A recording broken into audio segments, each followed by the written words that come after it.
그때 대통령이 어디 계셨냐? 군산. 그렇죠. 그러면 그 자리에서 했는가? 가지고 가서 했는가? 그렇기 때문에 통화 기록을 압수하면 된다. 수많은 특종 보도가 이어지면서 대통령실이 이에 대해 해명은커녕 김건희가 즙을 짜기 시작한 가운데 박지원 의원의 발언이 상당히 의미심장합니다. 관련해 중요한 영상 보시고 이어가 보겠습니다. 지금 현재 뭘 추가해서 찾냐 하니까는 800-7070 청와대 전화번호예요. 네네. 이 전화기가 네네. 어디에 있느냐? 그리고 공수처에서 윤석열 대통령, 이시원, 국방비서관 등 이런 사람들의 압수수색을 해서 핸드폰에 포렌식을 하면은 윤석열 대통령 개인 핸드폰이 네네. 어디에서 썼는가? 그게 나오고 네네. 누가 썼는가가 나오는 거예요. 네. 다시 말씀드려서 네네. 첫째, 이모 씨가 그 단톡방에 올린 과연 이모 씨와 김건희 연구위원과의 관계가 어떤가? 네네. 두 번째, 네. 800-7070으로 시작하는 개인 대통령실 유선 전화 정의치가 어딘가? 어떤 사무실에 놓여 있는가? 아하. 이걸 보면은 거기서 전화한 것도 기록에 나온단 말이에요.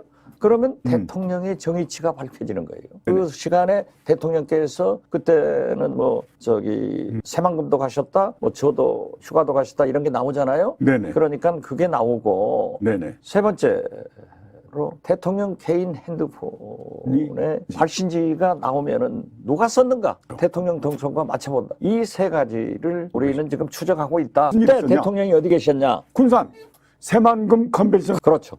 그러니까 그러면 그 자리에서 했는가? 그렇죠. 가지고 가서 했는가? 아니면 이건 모르잖아요. 그렇기 때문에 통화 기록을 압수하면 된다. 네, 대단합니다. 역시 이 사건은 이제 거의 끝으로 향해 가고 있습니다. 그런 부분에서 공수처가 정말 답답한 짓도 많이 했지만 이 최혜병 사건만 보면 검찰의 기소 독점권을 무너뜨린 것만으로도 매우 큰 의미가 있다는 걸 느꼈습니다. 하루빨리 이 조직의 크기를 키우고 기소 범위도 확대해서 검찰과 완벽하게 대립하게 만들어야겠다는 생각이 더욱 커지고 있습니다. 사실 우리나라 공수처의 롤모델인 홍콩의 염정공서도 70년대 중반에 만들어졌지만 그 기능이 제대로 발휘되기 시작한 것은 80년대 들어서면서 효과를 냈습니다. 이처럼 정치뿐만 아니라 권력도 흐르는 샘물과 같아서 그 속성은 언제든지 변할 수 있는 것입니다. 현재 최혜병 사건의 조직적 직권남용이 발생하고 있다는 각종 언론 보도의 소스가